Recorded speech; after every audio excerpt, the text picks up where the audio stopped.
How to set up order ID format in Shopify. Hello guys, welcome back to our another tutorial video. I hope you are doing great. So let's start without wasting time. First of all, open up your Google Chrome web browser. Now tap on the search bar and type Shopify.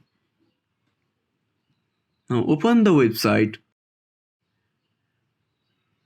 Now make sure you log in your account.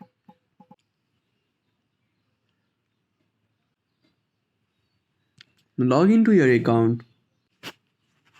Now wait for the website to load.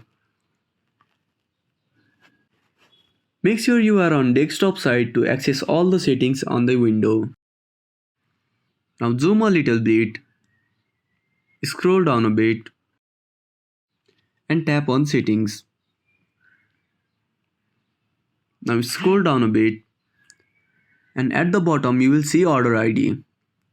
You have two options to set up, prefix and suffix.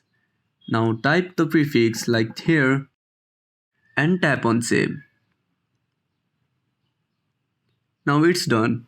Thank you for watching our tutorial. I hope you liked our content.